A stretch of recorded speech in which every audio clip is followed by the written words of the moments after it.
Hello everyone. Today is 23rd March. 23rd March worldwide is celebrated as World Optometry Day.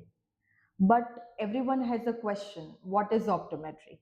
So let's have a small talk on what is optometry, and for that we have our expert Dr. Nirav Mehta. I, Kaksha Desai, welcome you to the podcast, sir. Dr. Nirav Mehta is the principal of Harijot College of Optometry, member of Gujarat Allied Health Council, and has been practicing optometry since 17 years and have been a mentor to all. So, sir, welcome. And my very first question to you will be what is optometry? આ optometry છે શું જે બધાના જ મગજમાં પ્રશ્ન છે still. So first of all, I really thank you all, and it's a pleasure to be here. So પહેલો ઓપ્ટોમેટ્રી ડેફિનેટલી એક ઘણો સવાલ બધાના પર હશે કે ઓપ્ટોમેટ્રી શું છે, અને ઘણાની માન્યતા બી હશે કે ઘણાને ખબર બી હશે કે ઓપ્ટોમેટ્રિસ્ટ એટલે આપણે મોસ્ટલી રિફ્રેક્શન કે ચશ્માના નંબર કરે કે ઓપ્ટિશિયનને ત્યાં વર્ક કરતા હોય કે ઓપ્ટિશિયન્સ હોય, બટ ઓપ્ટોમેટ્રી એના કરતાં ઘણું વધારે છે. The optometrist basically, in a definition આપણે કહીએ તો it is a primary independent healthcare professional which deals with all the investigations, management and identification of conditions with it various sources. બહુ બધી વસ્તુઓ બી ઓપ્ટોમેટ્રિસ્ટ દ્વારા કરી શકાય છે, જેમાં આપણે અત્યારે નવા ઓપ્ટોમેટ્રી સર્વિસીસની વાત કરીએ તો માયોપિયા કંટ્રોલ છે, લો વિઝન છે, વિઝન થેરેપી છે, કોન્ટેક્ટ લેન્સીસ છે, અને અલગ અલગ ઇન્વેસ્ટિગેશન જે આપણે ડૉક્ટર્સ દ્વારા કરતા હોઈએ તે ઓપ્ટોમેટ્રિસ્ટ કરીને એને આગળ ફોરવર્ડ કરીને કે એને રિફર કરીને પેશન્ટને હેલ્પ કરી શકાય. સો ઓપ્ટોમેટ્રિસ્ટ જો આપણે એવું સમજતા હોઈએ કે ખાલી આ જ કરે તો એવું નથી. Optometrist is a healthcare professional which is where a lot of things can be done. Okay. And who are the target group of this? Who can do optometry basically? So optometry કોર્સની અંદર જો કોઈકને admissions કે એમાં લેવું હોય તો 12 science પછી ફિઝિક્સ, કેમિસ્ટ્રી અને બાયોલોજી. પણ હવે આ વર્ષથી આપણે નવા નિયમ national council of allied health પ્રોફેશનની અંદર ઓપ્ટોમેટ્રીની અંદર મેથ્સ પણ છે, એટલે કોઈ ફિઝિક્સ, કેમિસ્ટ્રી અને જો મેથ્સ લીધું હોય તો તે બી ઓપ્ટોમેટ્રીમાં એડમિશન લઈ શકે.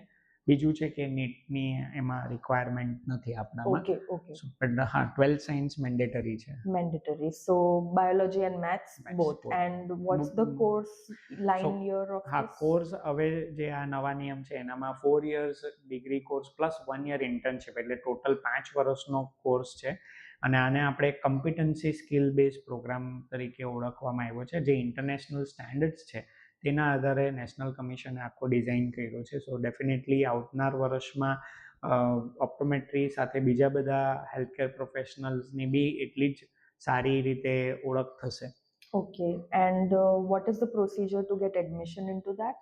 સો પ્રોસિજર હાલમાં અત્યારે જે પ્રોસિજર છે એમાં એસીપીસી, એટલે જ્યારે 12 સાયન્સ પતે અને જે લોકો રિઝલ્ટ આવે પછી એ લોકોને ડાયરેક્ટ સેન્ટ્રલ એડમિશન એસીપીસીનું ફોર્મ ભરવાનું રહે, અને ત્યાંથી એ લોકો ચોઇસ ફિલિંગ કરીને ડાયરેક્ટ જે કોર્સીસમાં એમને એડમિશન્સ લેવા હોય તેમાં એ લોકોને મળી શકે. એમાં ઘણા કોર્સીસ છે, જેમ કે આપણે હેલ્થકેર પ્રોફેશનલમાં હવે ફિઝિયોથેરાપી છે, ઓક્યુપેશનલ થેરેપિસ્ટ છે, ઓડિયોલોજી છે, આ બધા કોર્સીસ અને ઓપ્ટોમેટ્રી કોર્સ બી એની અંદર જ છે. એટલે એક સેન્ટ્રલ યુનિફોર્મ પ્રોસિજર દ્વારા ડાયરેક્ટ એડમિશન ત્યાંથી જ થશે. અને આ 5 વર્ષ કમ્પ્લીટ થઈ ગયા પછી if I have done optometry, તો what can I practice and where can I practice will be my question.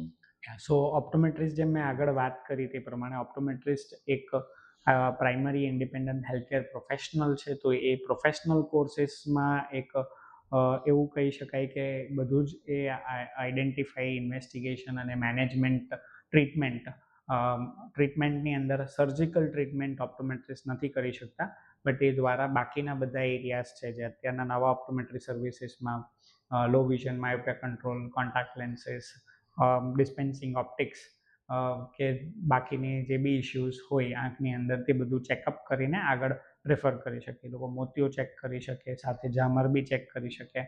અને એક સારી વસ્તુ છે કેમ કે ઘણા લોકોને ખબર જ નથી હોતી કે અમુક કન્ડિશન્સ હોય છે, અને જો એ પ્રિવેન્ટિવ મેજર્સમાં જો જલ્દી આઈડેન્ટિફાઈ થાય તો ડેફિનેટલી આપણે એ પેશન્ટની આઈઝને સેવ કરી શકીએ, હેલ્પ કરી શકીએ, અને એ જ વસ્તુ કદાચ આવનાર વર્ષમાં આપણે જે અત્યારે પર્સન્ટેજ જે વધારે છે આ બધી અમુક કન્ડિશનના, ડાયાબિટીક રેટિનોપેથી ને ગ્લોકોમા, એ ઘણા લોકોને ખબર જ નથી પડતી. તો ઓપ્ટોમેટ્રિસ્ટ એટલા સ્કિલ બનશે હવે નવા કરિક્યુલમ પ્રમાણે, તો એક સ્કિલના દ્વારા રિસર્ચ એક નવો કરિક્યુલમ એડ થશે, આર્ટિફિશિયલ ઇન્ટેલિજન્સ નવો કરિક્યુલમમાં એડ થશે. એટલે આ બધી વસ્તુ જ્યારે આવશે જેનાથી એ કમ્પિટન્સી સાથે ડેફિનેટલી પેશન્ટની આઈ કેર પર મોટો ધ્યાન અપાશે. Okay, so can I comment like 80% of the eye checkup will be done by an optometrist? Yes, so internationally there is a trend where first it is point of contact is optometrist. પહેલા optometrist દ્વારા check થાય અને ત્યાંથી એ લોકો refer કરતા હોય છે. આપણે ત્યાં બી અત્યારે most of the I hospitals હોય કે ગમે ત્યાં ફર્સ્ટ ઓપ્ટોમેટ્રિસ્ટ એને આઈડેન્ટિફાઈ કરીને આગળ એને ફોરવર્ડ કરે.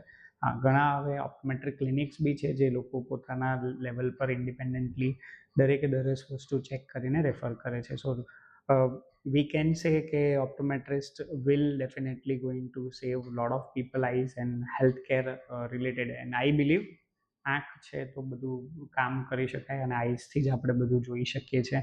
એના વગર આગળ કંઈ બી કામ કરવું હોય તો it is difficult. Exactly. And you have talked about internationally. So if I have completed my bachelor અહીંયા કર્યું છે તો મારે abroad જવું હોય તો what is the scope of optometry? So yes, again there is a huge scope. Almost ઘણા કન્ટ્રીઝમાં ને હવે જે આ સ્ટેન્ડર્ડ્સ ડિફાઇન થયા છે એ સ્ટેન્ડર્ડ્સના દ્વારા વિચારશું તો ઇન્ટરનેશનલ સ્ટેન્ડર્ડ્સ પ્રમાણે આ આખું કરિક્યુલમ બનેલું છે. એટલે પ્રોબેબલી ત્યાં they will get more easy access અને ઇઝીલી એ લોકો ત્યાં જોઈન બી થઈ શકે. Yes. Okay. And sir, a small information regarding Harijot College of Optometry.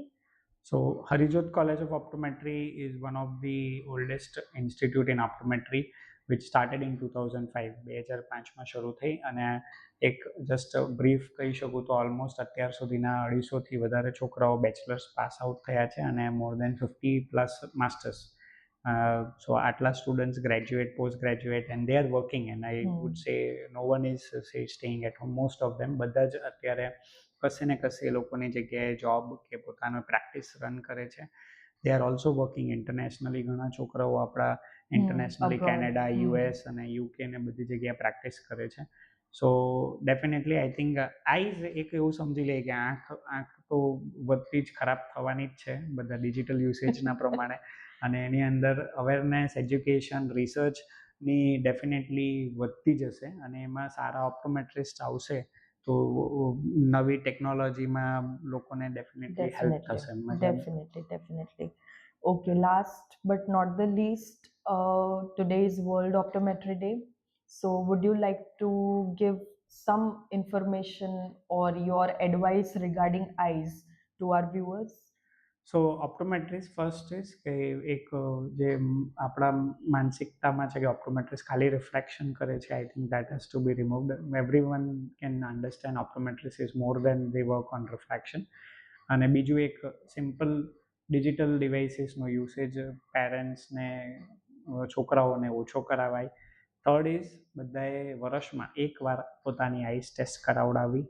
અમુક એજ પછી ડેફિનેટલી વર્ષ 40 years પછી તો ઇટ ઇઝ મેન્ડેટરી. જેમ આપણે બોડી ચેકઅપ કરાવીએ છીએ તે પ્રમાણે આઈઝનું બી એક વર્ષ 40 years પછી યરલી ટેસ્ટ કરવી જોઈએ. And that is a say yearly test clearly best what we can say with this motto. અને આ વર્ષનું WCOનું થીમ છે shared collaboration. Shared collaboration means like it's not optometry alone can work. અને અમે બી એવું માનીએ, આપણે બધા જ એવું માની શકીએ કે એક ઓપ્ટોમેટ્રિસ્ટ દ્વારા ખાલી કામ કરવું એવું નથી. ઓફ્થેલ્મોલોજીસ્ટ બી આપણી જોડે જોડાઈ શકે, પીડિયાટ્રિશિયન જોડાઈ શકે, ઘણા વિવિધ કોર્સીસમાં ઓક્યુપેશનલ થેરાપિસ્ટ છે, ઓડિયોલોજીસ્ટ છે. આ જ્યારે કોલેબોરેટિવ વર્ક થશે ત્યારે ડેફિનેટલી કોઈ બી પેશન્ટને ઇશ્યુઝ હશે તો એ સોલ્વ થશે. Definitely we need a team, a bigger team to address that. Thank you so much, sir, for joining us. Thank you. Thank you, viewers, and keep following us for such informative videos. Happy World Optometry Day.